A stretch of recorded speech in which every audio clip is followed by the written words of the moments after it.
Buenas tardes, diputadas y diputados. Con su permiso, señor presidente, la Convención sobre los Derechos de las Personas con Discapacidad, Ley Suprema según establecido en el artículo 133 de la Constitución Política de los Estados Unidos Mexicanos, que fue aprobada por el Senado de la República en el Diario Oficial de la Federación, protege el derecho a la participación en la vida política y pública de las personas con discapacidad.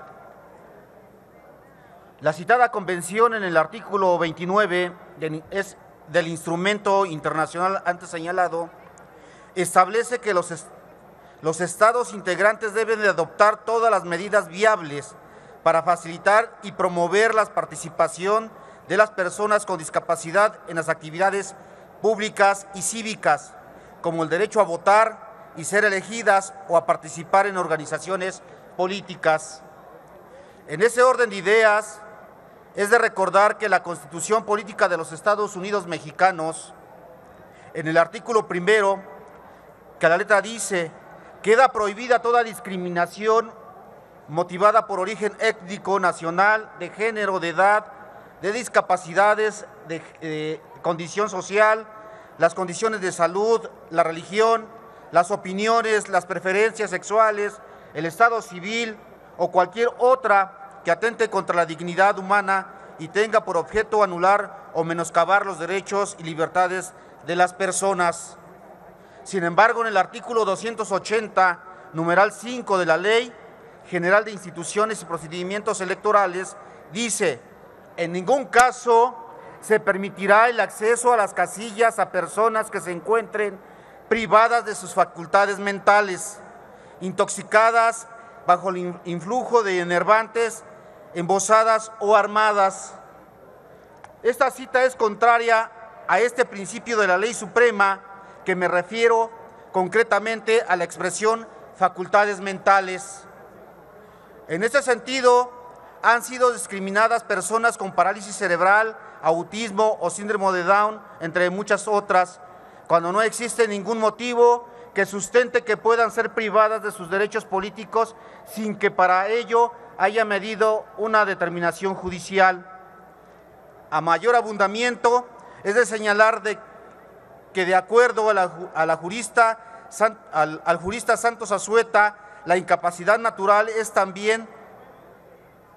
la que se tiene por la minoría de edad. La incapacidad legal la determina la ley. Ahora bien, la incapacidad será de goce y de ejercicio. En ese sentido, es de precisar que la declaratoria de incapacidad, de acuerdo con el Diccionario Jurídico Mexicano de 1994 de la Suprema Corte de Justicia de la Nación, en voz de Sana Montero Dual, la declaración de incapacidad solo mediante la declaración judicial es un juicio de interdicción, puede privarse de la capacidad de ejercicio a una persona. Resulta evidente que quien posea una credencial de elector cuenta con la capacidad legal para ejercer sus derechos. Por tanto, está en capacidad plena para ejercer todos sus derechos y obligaciones sin que medie ningún tipo de discriminación. La presunción personal de un ciudadano o un servidor público no es suficiente para privar a nadie de sus derechos políticos o civiles, haciendo referencia a las expresiones coloquiales sobre el concepto que priva de sus facultades mentales, se señala como loco,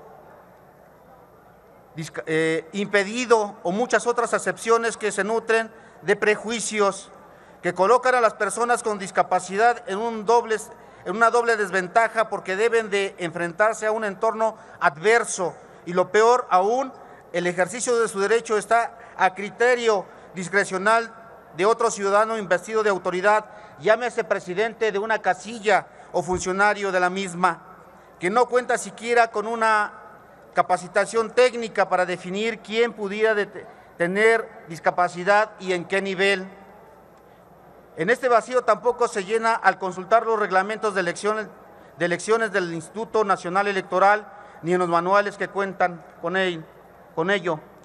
Esta libertad de restringir a discreción al derecho a votar es contraria al ordenado en el artículo 35 de la Constitución Política de los Estados Unidos Mexicanos, que establece, entre otras cosas, que son derechos de la ciudadanía votar en las elecciones populares y en las consultas populares sobre los temas de trascendencia en nuestro país. En concreto, lo que se busca y se propone es suprimir el mencionado artículo en el término que se encuentren